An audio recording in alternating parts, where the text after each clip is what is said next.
Ah, Hola, ¿cómo estás, Arnoldo? Buenas tardes. Hola, buenas tardes. Ya Hola, estamos. muy bien, Arturo, Adriana. ya estamos al aire. Arturo, ¿cómo estás? Buenas Déjame tardes. pongo en carácter, güey. Qué gusto, como siempre. Yo digo, hoy vamos a portarnos mal ya que no está el jefe. No, no es Ya que cierto, no está vamos. el jefe, vamos con Horas informales todos. Ah, Este, muy más, bien. Más. Temoris, ¿cómo estás? Buenas tardes.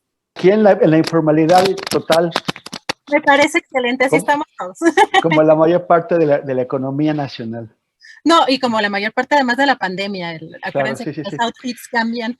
Pero hoy pero sí me aseguré de ponerme los pantalones para evitar No cualquier... vaya a pasarnos ¿cómo decían los memes? Un mancerazo. Mancerazo. Exacto. Queridos colegas, pues les agradezco muchísimo que pues estén en esta. pero Julio nos está observando. Sí, sí, eso sí. Así que si por ahí entra y nos da un coscorrón. No, no es cierto, colegas. Muchísimas gracias por permitirme moderar con ustedes esta mesa.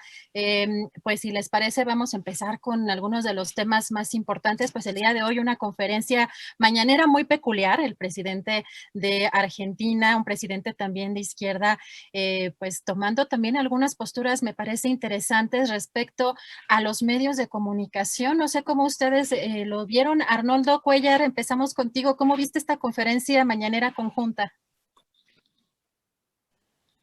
Bueno, gracias, Adriana, bienvenida. Qué bueno que estás por aquí. Arturo y Temoris también, un gusto.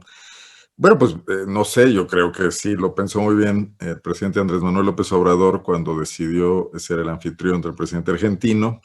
Y seguramente está muy bien informado de lo que está pasando allá y de su relación, no solamente con la prensa de su país, sino con el Fondo Monetario Internacional, con el partido político al que derrotó, etcétera, con los poderes establecidos, digamos. Bueno, pues un refresco para el presidente Andrés Manuel López Obrador ver que se inscribe en una línea que no está aislada en el mundo, pero además una cuestión muy interesante porque esto viene a poner sobre la mesa un asunto que nunca nos hemos atrevido a sacar y a discutir. Los medios de comunicación, los grandes grupos de comunicación, forman parte de esos poderes que establecen relaciones de complicidad o de confrontación con los otros, con los restantes. A mí me llama muchísimo la atención, por ejemplo, en México, esta crítica que se le hace a López Obrador por su apego al fortalecimiento del ámbito militar, de la Secretaría de la Defensa Nacional, de la Secretaría de Marina, por darles más responsabilidades cada vez. Cuando lo comparo con el comportamiento, por ejemplo, de Televisa o de TV Azteca hacia el ejército en sexenios anteriores, siempre era un ámbito que no se tocaba, con eso no había que meterse, las notas del ejército siempre eran socialeras y bonitas, no había ningún tema a discutir nunca. Yo no creo que López Obrador esté en lo correcto, pero sí creo que esa parte de la crítica no le viene bien a quien ha formado parte de ese establecimiento que se ha repartido el poder, los contratos, los recursos y la administración de la República. Bueno, eso ya me salió un poco el tema que me preguntabas, pero me pareció que es interesante contemplar cómo estos países están dando batallas contra clases empresariales y políticas al interior y también al exterior de ellos mismos, dentro de lo cual entra el tema de las vacunas y la alianza con Rusia para traer la vacuna rusa, etcétera, ¿no? Esta geopolítica que siempre ha sido relevante y en la que México siempre ha sido un actor, recordémoslo bien, con la doctrina Estrada, a la que le gusta aludir a López Obrador, para evadir la polarización después de la Guerra Fría o en la Guerra Fría, y también en su papel de defensa de Cuba, por ejemplo, su solidaridad con la revolución nicaragüense, hoy tan lamentablemente degradada, ¿no? Entonces, pues sí tuvimos oportunidad de ver una confluencia muy interesante. Se citó incluso al presidente Mújica, ahí lo hizo por ahí el presidente Fernández, ¿no? Así es, Arnoldo. Así es un poco como lo vi, Adriana. Muchas gracias, Arnoldo. Temoris, pues vimos una conferencia mañanera en donde el presidente de Argentina y el presidente Andrés Manuel López Obrador, pues se pues desvivieron un poco en apapachos, en halagos. Por una parte, el presidente de Argentina diciendo que México ya merecía un presidente honesto, ¿no? Con esos valores. Por el otro lado, también el presidente de México agradeciéndole mucho el apoyo en el tema de la vacuna o de la adquisición de la vacuna Sputnik V, y sobre todo en una posición que me parece relevante en cuanto a los medios de comunicación, como planteábamos con Arnoldo Cuellar. ¿Cómo viste la conferencia, Temoris? Pues bueno, esa parte de los medios, yo creo que hay dos lados, ¿no? O sea, por un lado está el tema de que el presidente Alberto Fernández no demostró, al menos en lo que dijo, entender muy bien cómo funciona el periodismo. Porque él cree que el periodismo es solamente andar opinando cosas. Y además de una forma en que ni siquiera, por ejemplo, hizo esta comparación. Dijo que los periodistas son como los aficionados al fútbol que están opinando de todo desde la platea.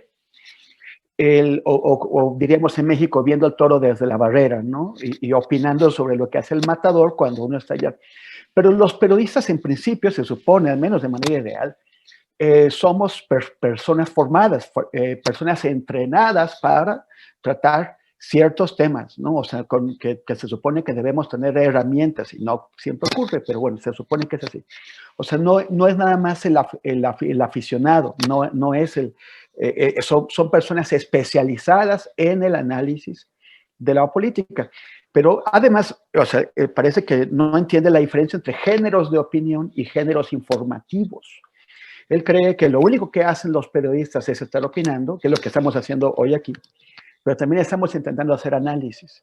Claro. Y no sabe que también hay periodistas que yo creo que son los que más aportan, que son los periodistas que están haciendo investigación y que no están opinando desde la barrera, sino que se meten a la cancha y van y se acercan al matador y se acercan al toro y entrevistan al toro y entrevistan a los banderilleros y al juez de plaza. Entonces, o sea, a mí me parece que está expresando de una manera bastante transparente simplemente la incomodidad de los políticos con la crítica y la incomodidad de los políticos en general, de derecha a izquierda y de arriba y abajo. O sea, los políticos no les gusta que la gente esté opinando sobre lo que están haciendo, a pesar de que ellos lo que aspiran es a trabajar, se supone que para la sociedad, con sueldos que nosotros y con recursos que nosotros pagamos. Entonces, o sea, a mí me parece que es bastante de bajo nivel y la postura que expresó el presidente Fernández. Ahora, eso es por un lado. Por el otro lado, tiene razón.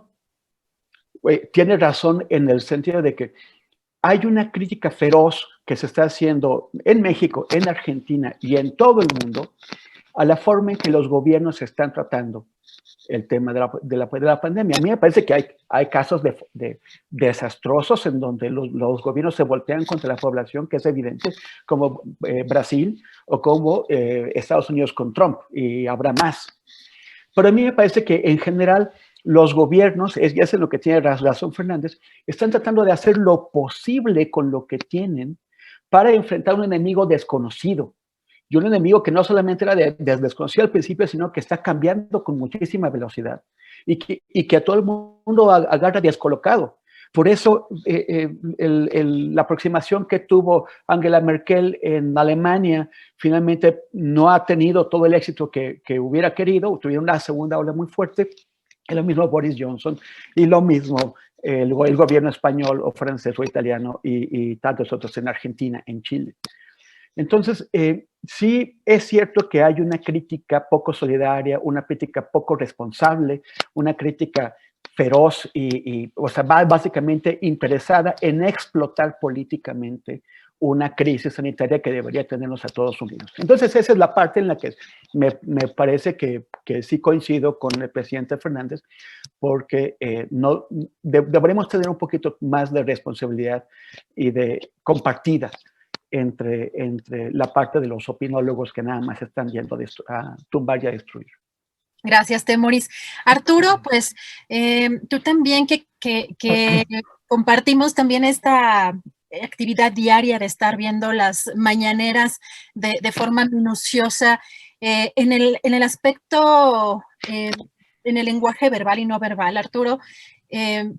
¿Cómo viste la conferencia? Y preguntarte sobre todo específicamente una declaración que me llamó la atención del presidente de Argentina en la que señala que pues las conferencias mañaneras del presidente son un hito en América Latina. Eso creo que es bastante relevante.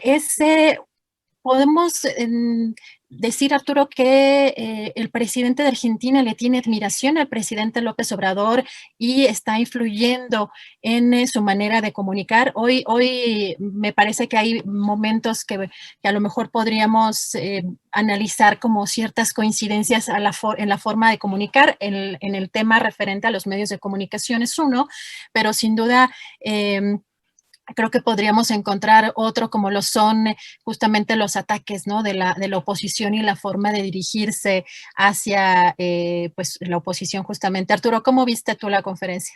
Bueno, sí, mira, en principio me parece que en el caso de los dos países, y además no como exclusivos, o sea, hay muchas situaciones, inclusive creo que en el caso de Argentina, pues se adelanta a México, como también Estados Unidos y como otras naciones, a un proceso de deterioro de su vida pública, en la que los gobiernos precedentes han entregado muy malas cuentas a partir de una política económica que pues resultó destructiva y que facilitó en mucho la corrupción tremenda que pues ha caracterizado en el caso concreto que conocemos bien, pues a México, pero me parece que también el caso de Argentina es abrumador. Simplemente en el primer cuestionamiento, cuando responde Alberto Fernández hoy por la mañana, pues enumera una serie de temas que tienen que ver con la gran corrupción del régimen previo, del gobierno precedente, y eso me parece que es indiscutible. Es decir, hay tanto en México como Argentina una administración, un gobierno respectivamente, que surge en buena medida por la indignación ciudadana ante la corrupción tremenda y el deterioro de la vida pública que han sufrido ambas naciones. El caso de México, pues lo conocemos bien, venimos de este proceso de traición a la democracia que encarnó Vicente Fox, y no solo por el tema de la elección de 2006, también por el tema de la transparencia y todo lo que hizo para evitar el acceso a las boletas de la elección de 2006, las persecuciones que lanzó en materia de libertad de expresión, una de estas contra la revista Proceso, una demanda de Marta Sagún, y el caso concreto de el proceso represivo que se mantuvo de manera muy destacada en el 2006 con Atenco, Oaxaca, Lázaro Cárdenas, Michoacán. Entonces, ese era Fox. Calderón, bueno, pues es muchísimo más, es toda la corrupción que tiene que ver con el sector energético y primordialmente el proceso de militarización que resultó en una violencia pues inusitada en este país, que aún es imposible de revertir, y luego todo eso junto, más la corrupción más burda, con el sexenio de Enrique Peña Nieto. Entonces, hay mucha tela de dónde cortar. Yo supongo que en el caso de Argentina es un poco menos porque fue nada más un periodo entre Cristina Fernández y el presidente Alberto Fernández, y con eso tuvieron para hacer muchísimas cosas. Entonces, el problema que yo percibo en esta tónica es que los presidentes se encuentran en esa realidad que fue la descomposición política de sus dos naciones, la coartada perfecta para tratar de evitar el cuestionamiento que es bastante válido, porque el escándalo en Argentina que tiene que ver con las vacunas VIP, pues es un cuestionamiento válido y es una cobertura válida y es un planteamiento válido que los medios de comunicación le tienen que hacer a su presidente. ¿Por qué? Pues porque es el presente, porque es el problema más grave que hemos enfrentado en muchísimo tiempo, un problema de salud que nos tiene a todos postrados en el mundo y que fue objeto de un esquema que, si bien puede justificarse en algunas de las cosas que dijo el presidente Fernández, pues también puede haber este escenario de abuso y de privilegio y de funcionarios relacionados con su administración. Lo mismo que en el caso del presidente López Obrador con el manejo informativo, no solo editorial, porque ciertamente suelen citar a los articulistas, porque es como que lo que a ellos les interesa, porque son también clases políticas acostumbradas a leer los mensajes de las columnas, pero me parece que también tiene que ver con el tema informativo. Y el tema informativo, en el caso del presidente López Obrador esta semana, pues tiene que ver con lo de la auditoría, que ha sido muy polémico, que recula en unos temas, pero que a final de cuentas, digamos que es natural que exista en la discusión pública este tipo de asuntos, que se debatan, que se informen, porque corresponden al presente, corresponden a un asunto de interés público y no pueden justificar la existencia de eso, es decir, no pueden exigir la omisión de los medios de comunicación respecto a temas del presente basados en la realidad, que sí es la corrupción y la descomposición del pasado. Eso es lo que creo. Gracias, Arturo. Pues sí, justamente, ¿qué les parece si pasamos al tema de la Auditoría Superior de la Federación, Arnoldo?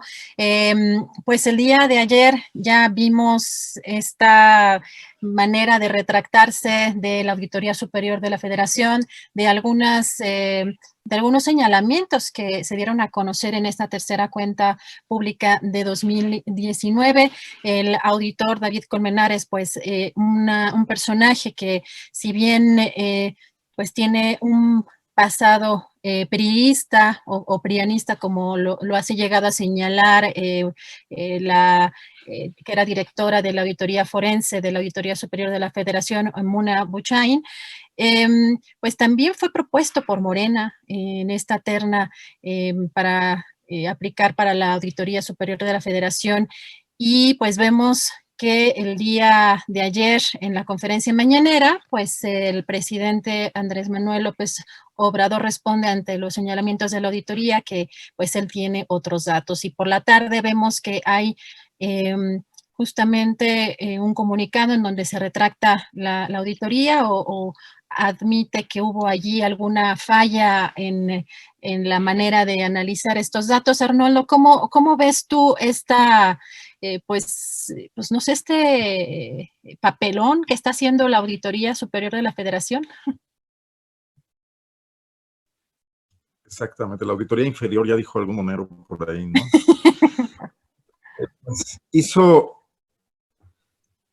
Mira, forma parte, y es preocupante, es algo que sí, en lo que tendríamos que fijar mucho la atención, de este proceso de desinstitucionalización que está viviendo el país, y del cual yo no responsabilizaría únicamente al gobierno de la 4T, sino también a la oposición.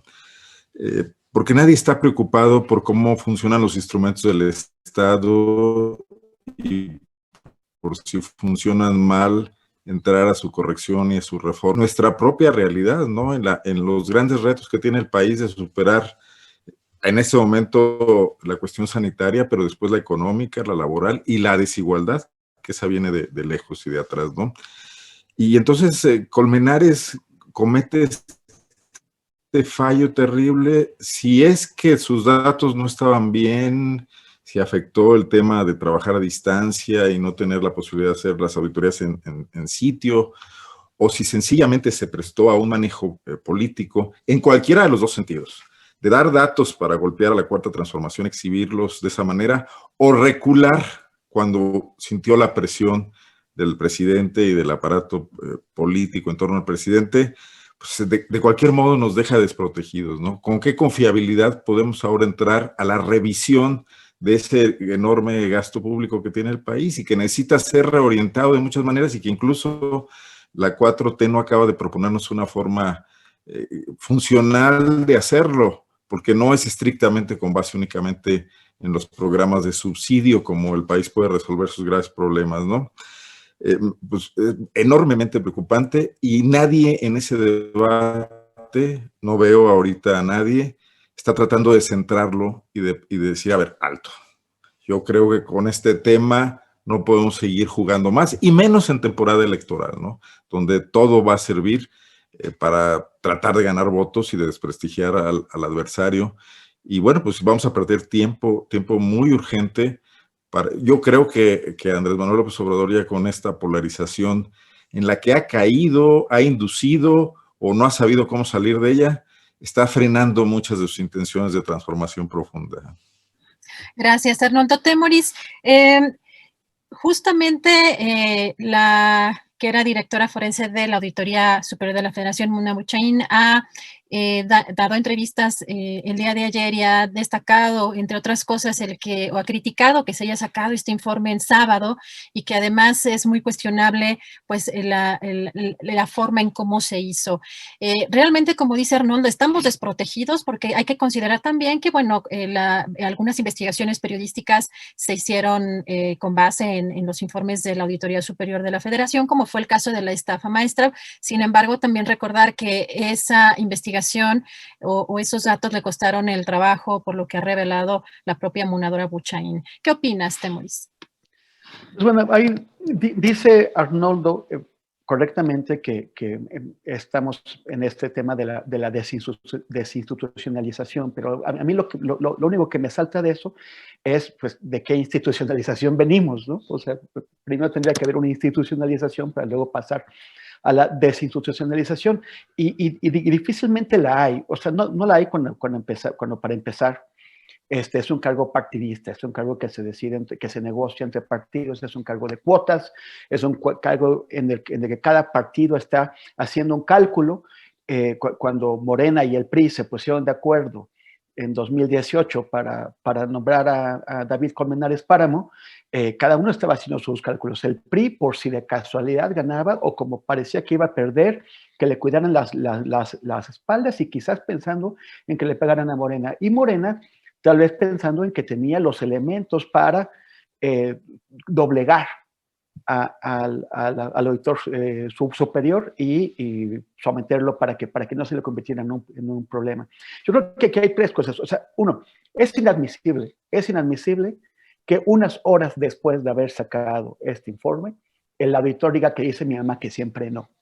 O sea, es su responsabilidad asegurarse de que ese informe, que es lo más importante que hace cada año la Auditoría Superior de la Federación, salga en perfectas condiciones, todo perfectamente bien revisado.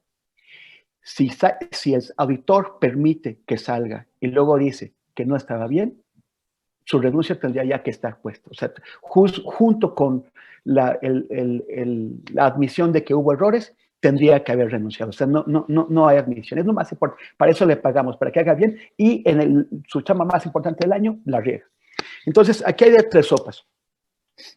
O la auditoría estaba bien, estaba correcta, y el auditor fue presionado y salió, eso está muy mal. O la auditoría tenía errores y el auditor lo tuvo que reconocer, eso está muy mal también. O la auditoría fue desde un principio pensada para golpear a la 4T y después tuvo que echarse para atrás. Como lo veas, eso es un desastre, que tendría que, en cualquiera de los tres casos, tendríamos que tener la renuncia del auditor. Pero también, ¿qué más está pasando? Porque no hay ese instituto, o sea, porque la auditoría está siendo empleada para golpear. Cuando Dora Buchaín hizo las investigaciones sobre la estafa maestra, y que eventualmente fue retirada del cargo por eso, o sea, como castigo, esas investigaciones tuvieron que haber salido a la luz y tuvieron que haber sido, o sea, no tuvo que haber sido una investigación periodística la que escarbara y desentrañara estos resultados. Pero fue necesario porque la auditoría superior estaba siendo utilizada de manera partidista. Y en aquel momento dijeron, vamos a esconder, vamos a tapar esto porque va a ser un escándalo, no queremos que se sepa. O sea, finalmente no tenemos esa institucionalización.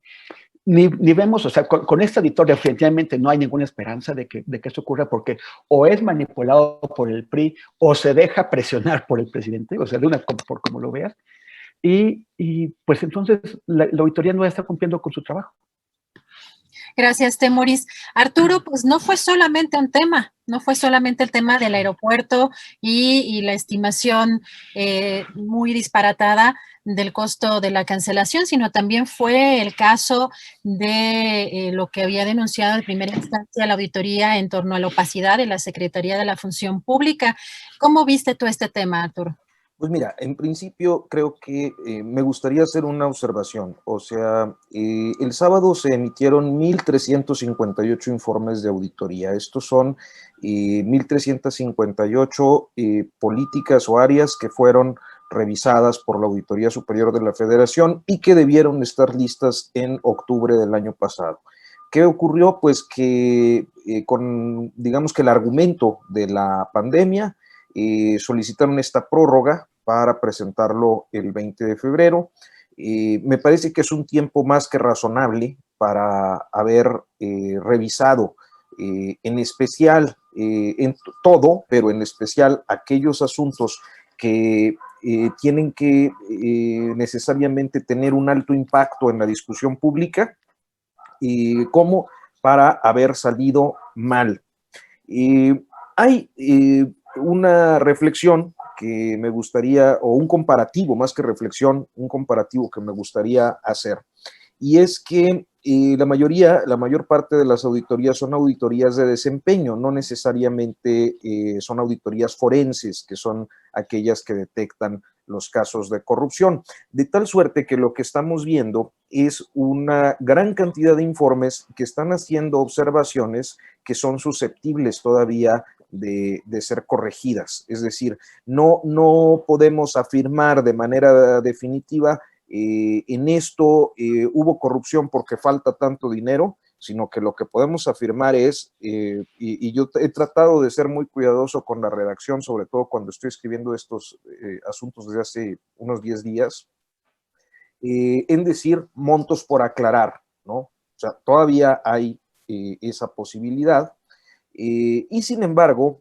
me llama la atención que con todo y la revisión de los megaproyectos y los grandes programas o todo esto de los programas prioritarios de López Obrador, no existe, digamos que un caso de la dimensión como el de la estafa maestra. Hay que recordar que esto que llamamos en su expresión periodística la estafa maestra fue el informe de auditoría por la revisión de 2013, que salió en 2015, si no me falla la memoria, y ya venía ahí indicado que había dinero que iba a empresas fantasma, y esto fue repitiéndose año con año. En esta ocasión, lo que estamos viendo del primer informe es que efectivamente hay montos por aclarar, pero no se deja ver un acto de corrupción a gran escala como el de aquel momento. Entonces, esa es una diferencia que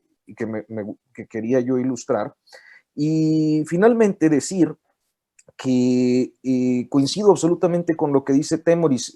Curiosamente, digo, coincidentemente, hace ratito había yo puesto un tuit justo en ese sentido, diciendo que o bien el auditor Colmenares hizo un trabajo deficiente y por eso tuvo que recular y por lo tanto debía renunciar, porque no puede ser que todavía con el periodo de prórroga haya incurrido en estos errores, o bien no resistió la presión presidencial y recula en dos asuntos muy concretos de los 1.356, que son el del supuesto sobrecosto en la cancelación del aeropuerto de Texcoco y el asunto de la función pública porque no se dejaron auditar.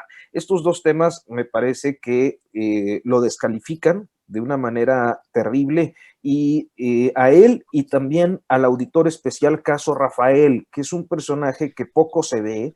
Yo me asomé a sus redes sociales y tiene muy poquitos seguidores, ¿no? Yo creo que no tiene ni 500, pero Caso Rafael es digamos que la figura técnica clave de todo esto, y por eso fue él quien tuvo que salir a emitir el comunicado anoche con el tema del Naim. Entonces, se trata de dos personalidades del ámbito de la auditoría que independientemente de cuál haya sido la situación, son insostenibles, no tendrían por qué seguir en ese cargo. Gracias, Arturo. Si me permiten, cambiamos de tema. Arnoldo, pues ayer se dio a conocer la detención de Emma Coronel, la esposa de El Chapo Guzmán, y pues el día de hoy ya vimos en esta audiencia que le negaron la fianza. Hace unos minutos entrevistamos a José Reveles y decía algo muy interesante, que ella no era necesariamente un personaje muy relevante, ¿no?, dentro de toda esta trama del narcotráfico, y que podría estarse utilizando para presionar al propio Chapo Guzmán para hablar. ¿Qué opinión te merece esta detención, Arnoldo?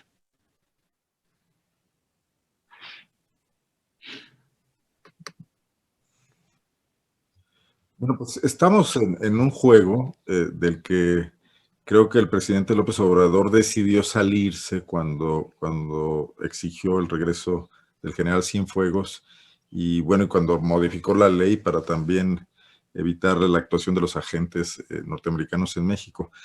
El narcotráfico es un tema que supera la situación de la soberanía nacional y esta red de empresarios del delito y del marco legal que les permite hacerlo mientras persista la prohibición, sobre todo en ciertas drogas, se enlazan con Colombia, han usado a Cuba, han usado a Centroamérica, pasa por México. Yo creo que eso no puede ser resuelto con una visión estrictamente nacionalista como la que quiere el presidente López Obrador. Y el narcotráfico ha dañado al país, no es únicamente ya zona de paso, lo sabemos hace muchísimo tiempo, ha generado graves problemas en muchas regiones por el cultivo, pero también ya por el consumo. Entonces me parece delicado, yo creo que esta vez ni siquiera le corrieron ninguna cortesía ni nadie le habló al canciller Marcelo Ebrard para avisarle lo que estaba pasando. Pues podemos aceptar la hipótesis de José Reveles y cualquier otra que nos comenten. Al final de cuentas, ellos están decidiendo a quién detienen, cómo presionan, cómo logran recuperar dinero o ir tras otros capos o incluso tras políticos vinculados a ellos, ¿no? Hay una acción en general que ahora está presidida por una nueva política global de los Estados Unidos, que todavía habría que empezar a descifrar y bueno, pues a esperar, ¿no? Me parece que ahí tendría que haber una diplomacia también del combate a las drogas, pero aquí tendríamos que definir qué queremos, ¿no? Y no se ve claro con todo lo que ha pasado, lo que sabemos, con el presidente, bueno, decidiendo primero la detención de Ovidio y luego soltarlo, porque no creo que él no haya estado enterado de eso, y luego con el encuentro con la mamá del Chapo, ¿no? Y con la política en general que se está viendo en otras partes del país. Por ejemplo, en Guanajuato es evidente que la economía del huachicol, que generó grandes cantidades de dinero a los grupos que surgieron aquí y a los que vienen de fuera, está mudando en este momento al tráfico de otro tipo de drogas químicas, donde también interviene el flujo de preceptores que vienen de Oriente, de China particularmente, y que entran por las aduanas de México, donde se supone que para eso se pusieron ahí ahora militares y marinos, ¿no? Y esto está afectando a la población, a los adictos, a los obreros, a los trabajadores de Guanajuato, a los jóvenes sobre todo, ¿no? Sin que haya, por ejemplo, de forma contracorriente o contracíclica, una política de salud pública, más allá de la encuesta que hace la Secretaría de Salud, donde sepamos que en realidad qué está pasando y cómo vamos a combatir eso, ¿no? Si no es vía las armas, ¿qué otras vías se van a utilizar para enfrentar este problema? No sé mucho de por qué deciden los norteamericanos hacer esto. Sí es espectacular de nueva cuenta, más porque ya se viene toda la parafernalia en torno a la personalidad de la esposa del Chapo Guzmán, y que encanta una parte de la prensa mundial, ¿no? Gracias, Arnoldo.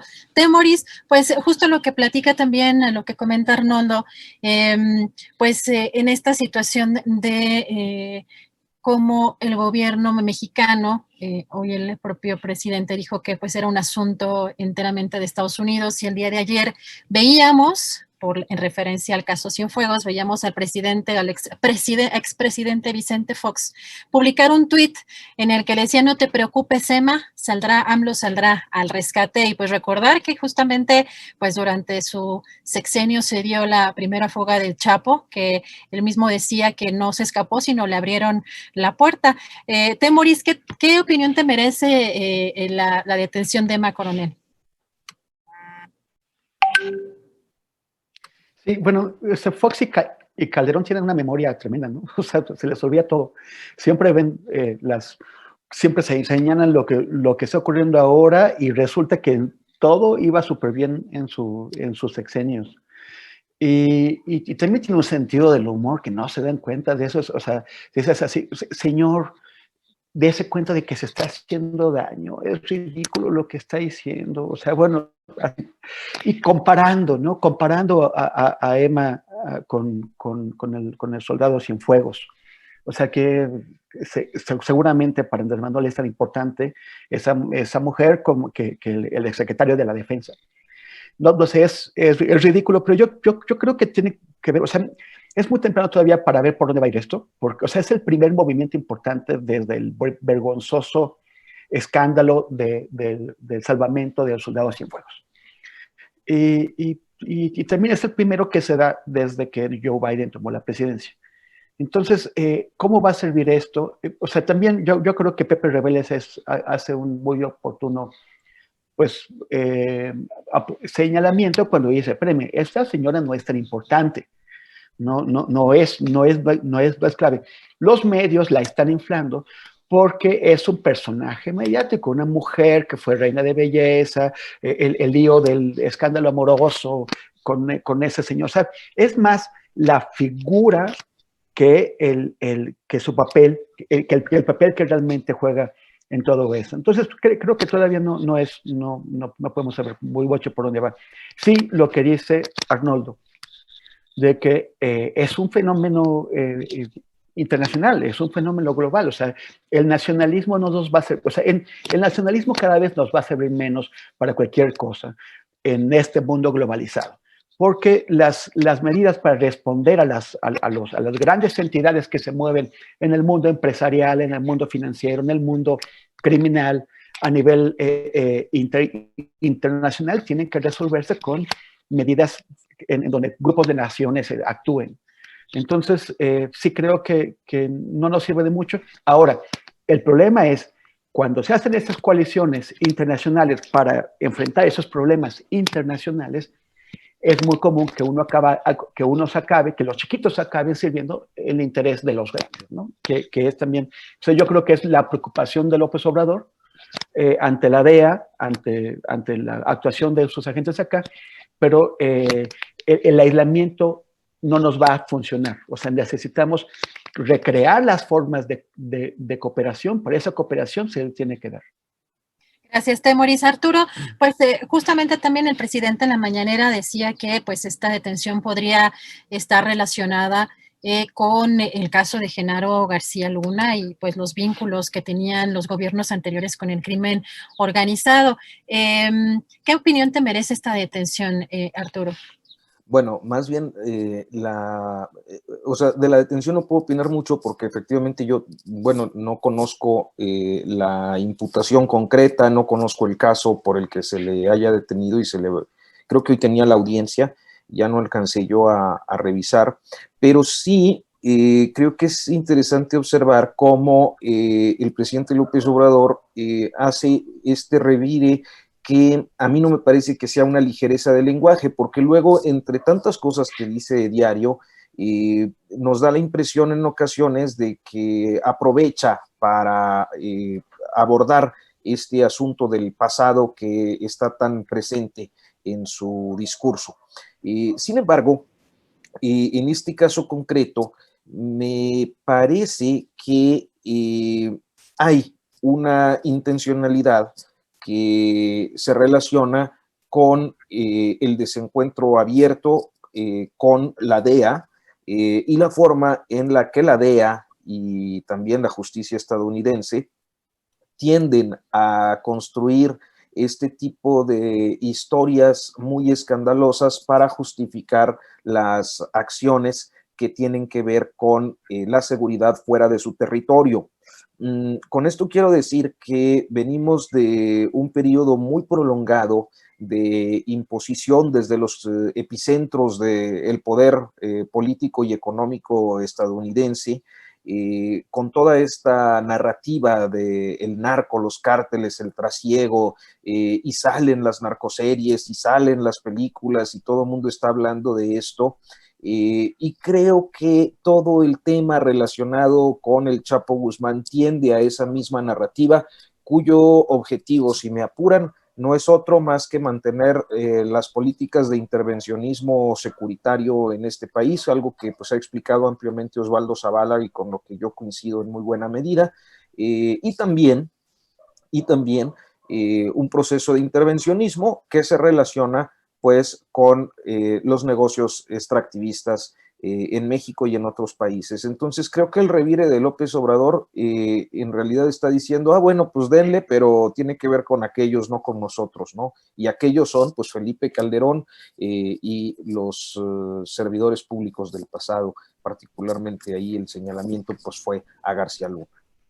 Gracias, Arturo. Si les parece, nos vamos un poco al plano electoral. Hoy el presidente Andrés Manuel López Obrador anunció que iba a enviar una carta a los gobernadores para proponerles un acuerdo nacional, así lo llamó, para que no interfieran en el proceso electoral, por un lado, y por el otro vemos que pues en estas últimas conferencias, no en la de hoy, pero en recientes conferencias, prácticamente de manera diaria se le ha preguntado al presidente sobre el tema, por ejemplo, en el caso de Félix Salgado Macedonio, su posición, y aunque de entrada dice que no va a comentar el tema, termina por hacer un comentario bastante amplio, denotando su respaldo al precandidato Félix Salgado Macedonio a la gubernatura por Guerrero. Arnoldo Cuellar, ¿qué opinas de este acuerdo o de este anuncio que hace el presidente de enviar esta carta a los gobernadores? Pues creo que es absolutamente papel mojado, Adriana, Arturo y Temoris, porque el presidente no se sienta con los gobernadores en una mesa para hablar de esto y llegar a posibles acuerdos donde ceda un poco en sus posturas y pida que los otros cedan en sus posturas. Él manda su carta, la argumenta históricamente, la redacta en el estilo que a él le gusta, bien o mal, no sé, a mí no me gusta mucho el estilo prosopopéico de López Obrador, pero en la práctica, ¿qué está ocurriendo? En la práctica, los servidores de la nación están tratando de conformar, desde mi punto de vista, muy fallidamente, una red de influencia electoral, ¿no? Es evidente, sobre todo, por ejemplo, en estados donde, bueno, el único estado que perdió las elecciones, que es Guanajuato, pero no sé, me imagino que en otros también. Y los gobernadores están en lo mismo, pero los gobernadores han estado en lo mismo todo el tiempo.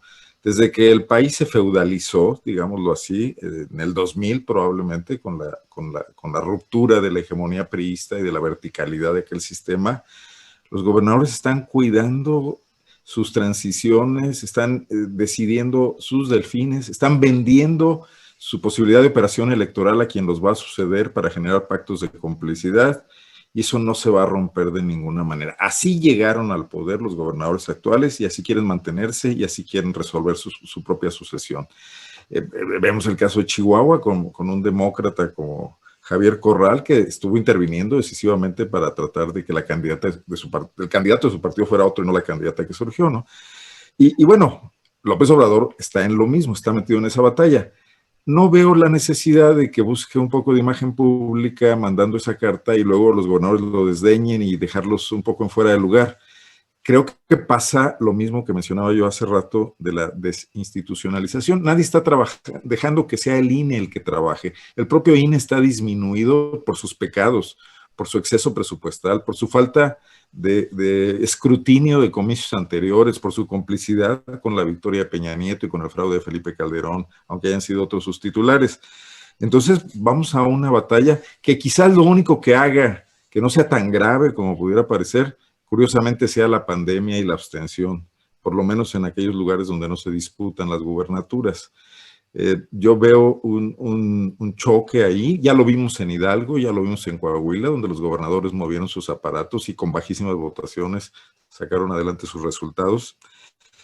Y entonces pues, creo que esas lecturas que el presidente hace que ocupen tanto espacio en la mañanera, muy poco van a servir, porque no hay un trabajo político que las respalde, ni una intención incluso sincera de su parte, ¿no?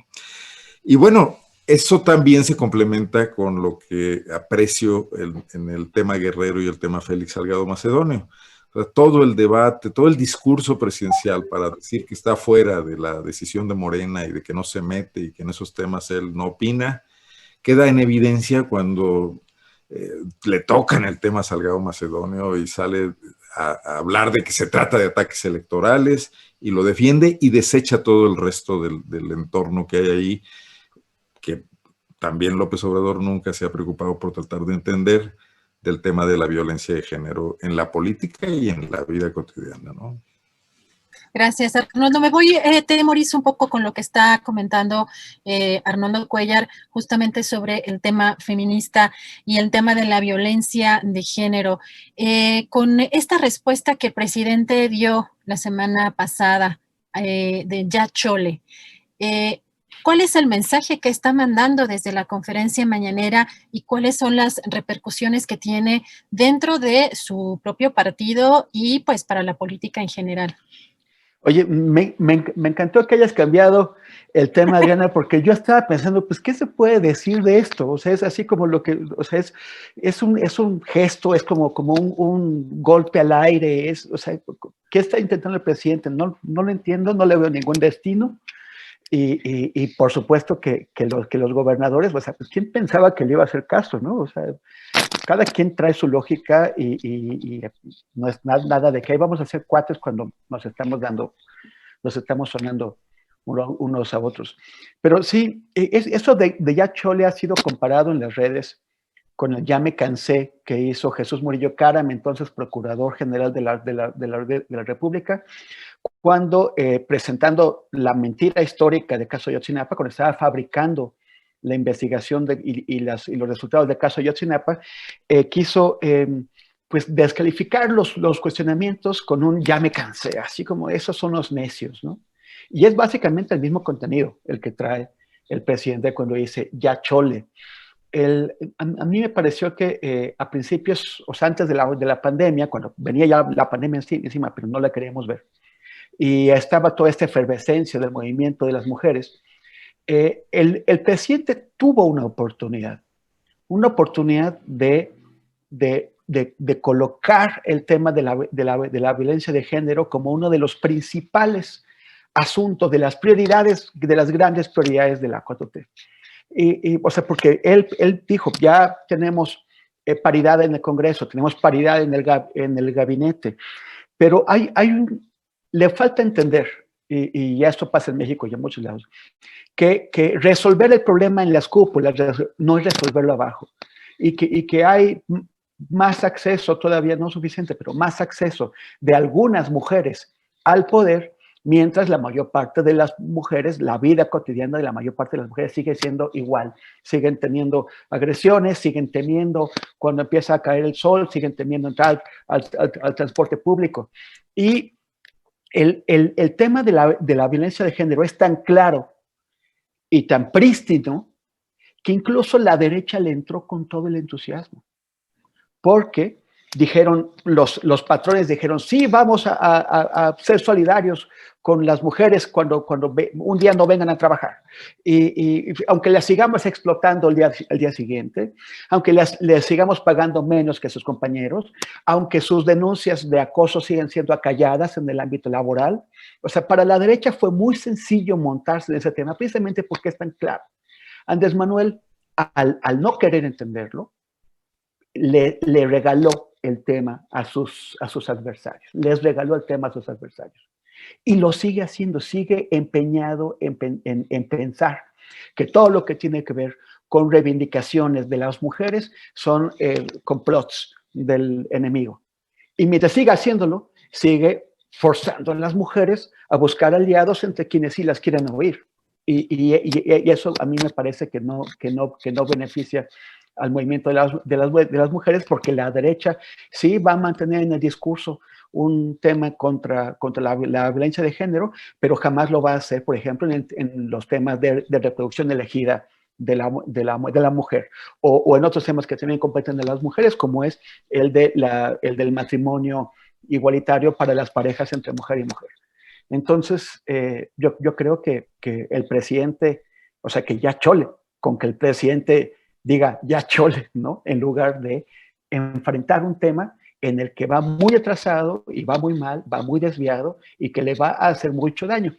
A mí me parece muy difícil la postura de muchas mujeres. Hay algunas militantes y legisladoras de Morena que se han pronunciado por el caso Salgado Macedonio, pero si finalmente se consolida esa candidatura, ¿cómo van a hacer válida su indignación? ¿Cómo van a hacerle sentir a su propio partido que esto no puede seguir pasando? Que agresores, que violadores no pueden ser candidatos de un partido que dice estar a favor de los derechos de las mujeres. Gracias, Temoris. Arturo, pues esto obedecería o este respaldo que hemos visto en las conferencias mañaneras por parte del presidente, ¿vendría a ser consecuencia de alguna ruptura dentro de Morena, dentro de algún grupo de Morena, o también qué implicaciones o qué peso podría tener si se sigue, si continúa el respaldo a esta candidatura, qué peso podría tener para el partido Morena y para el propio presidente Andrés Manuel López Obrador? Nada más quisiera muy rápido añadir respecto a la Carta de los Gobernadores, que me parece interesante. Creo que hay dos objetivos, es una opinión lo que pasa es que como ya circuló la mesa y me quedé con la idea, claro. Iba en el mismo sentido. Me parece que hay dos. Uno es pues el aniversario luctuoso, ¿no? Que el día de hoy es el aniversario luctuoso de Madero, y que pues es, digamos que el héroe nacional más reivindicado por el presidente, quizás a veces creo que hasta más que Juárez, y me parece que también es una especie de advertencia, o sea, hay en la carta una expresión muy clara en relación a que el fraude electoral en cualquiera de sus modalidades es ya considerado delito grave, y que él va a ser garante guardián de las elecciones, que es algo que ya había dicho, que se había polemizado mucho con el INE por esa expresión. A mí me parece interesante ver que primero dice México tiene institucionalidad democrática fuerte con el INE, el Tribunal y la Fiscalía de Delitos Electorales, pero cierra justamente con esta cita en la que yo no sabía, pero sí, es Madero el que habla de ser un guardián de las elecciones en adelante después de su triunfo, que me parece que es la cita que da origen a la propia expresión del presidente. Entonces yo lo que siento es que con el pretexto con la ocasión, con la efeméride, emite este posicionamiento en el que les está diciendo, los voy a estar vigilando por si andan en la compra de voto y eso a los gobernadores de los estados, ¿no? Es decir, la confirmación de algo que ya había dicho, que es ser guardián de las elecciones. Respecto al tema de Salgado Macedonio y las expresiones del presidente López Obrador, yo tengo una opinión que además sé que a gran parte del chat que eventualmente me asomo no le va a gustar, pero yo creo que el presidente no tendría por qué haberse metido en eso. O sea, pareciera en ocasiones que no se aguanta. Dice, yo de eso no voy a opinar, pero, y vámonos, se deja ir. Y en el dejarse ir, creo que él, sobre todo en las primeras dos ocasiones, que son el martes y el miércoles de la semana pasada, no está pensando en el tema feminista. Él no está viendo la parte feminista, sino que está viendo el alto nivel de conflicto que hay entre morenistas, principalmente. Hace de manera muy señalada esta expresión de nada de que como no quedé, voy a atacar al que quedó.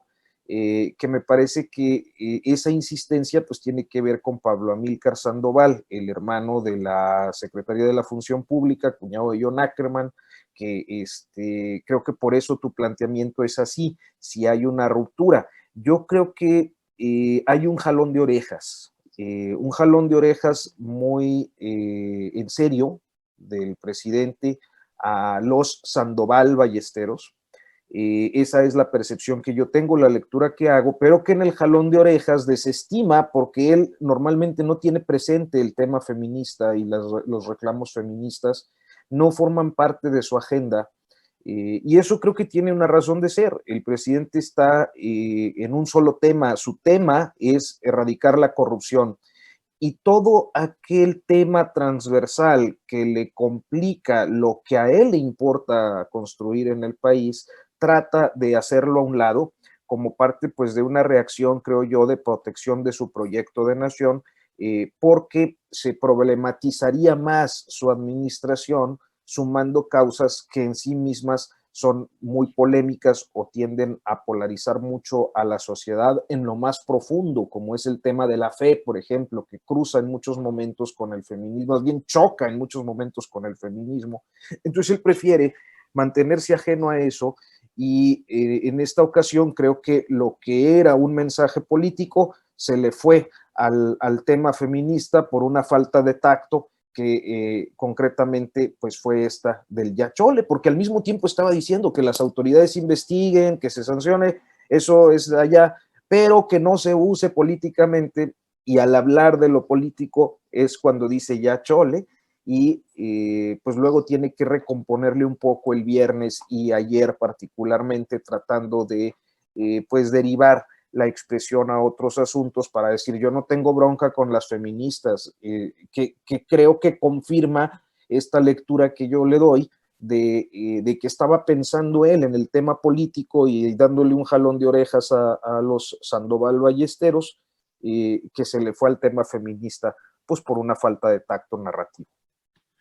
Muy interesante. Muchas gracias, Arturo. Pues, ¿qué creen? Ya son las 14:58. Se nos fue rapidísimo. Pues yo les agradezco, en verdad, fue un placer haber estado con ustedes. Muchas gracias por permitirme moderar esta mesa. Si les parece bien, pues nos vemos el próximo martes. Arnoldo, muchísimas gracias. Muchísimas gracias, Adriana. Comentar rápidamente nada más Claro. sobre lo que dijo Arturo, Adelante. que esta advertencia del presidente sobre los delitos electorales, lamentablemente no hay manera de llevar a la práctica una supervisión. Fiscalía especializada en asuntos electorales y no tienen gente ni para perseguir otro tipo de delitos, menos esos. Por eso es que yo pienso que queda en papel mojado. Me parecería muy interesante que en verdad se vigilaran las prácticas generalizadas de compra del voto, que no solamente ocurren el día de la elección, ocurren antes, durante y ahí mismo, ¿no? Incluso afuera de las casillas. Pues en Guanajuato es evidente, el PAN ya no tiene cuadros, tiene operador Monterrey, Juan Manuel Oliva, el exgobernador, contratado para hacer lo mismo allá, ¿no? Entonces, ¿cómo va a hacer el presidente para cumplir esta advertencia? Queda solamente en el papel, nada más decir eso. Muchas gracias, Arnoldo. Temoris, ¿quieres tú agregar algo? Ah, el micro. Lo que quisiera es nada más enviarle un gran abrazo a nuestro querido Julio, que pues sigue sufriendo las secuelas y que qué bueno que descansó. Hoy es necesario, hay que tomárselo con calma. Entonces, pues nada más un gran abrazo. Y gracias a Arturo y a Arnoldo por conversar con nosotros. Y gracias a ti por invitarme, Adriana. No, al contrario, muchas gracias, Temoris. Un abrazo. Arturo, muchísimas gracias. El micro. Muchas gracias a ti, Adriana. Muy rápido, siempre tenemos contacto cada semana. Digo, la gente seguramente no lo sabe, pero pues siempre hablamos para que nos coordines con la mesa. Y pues es un gusto coincidir en esta ocasión, naturalmente, pues con un saludo muy afectuoso a Julio Hernández López, que espero que pues se recupere rápido, que esté bien y que pronto podamos coincidir pues los 5, si se basta los siglos. Claro, hace falta. Claro que sí. Pues yo les agradezco muchísimo, de verdad, a los tres. A mí, la verdad es que me fascina estar tras bambalinas porque el panorama es distinto, ¿no? Y la verdad es que es también muy divertido, pero pues agradezco ahora estar de este lado y poder compartir con ustedes, un verdadero honor. Y pues nos vemos el próximo martes. Muchísimas gracias. Un gusto. Muy bien, genial. Gracias, saludos. Hasta luego, pues muchas gracias. Muy interesante esta mesa con Arnoldo Cuellar, con Temoris Greco y con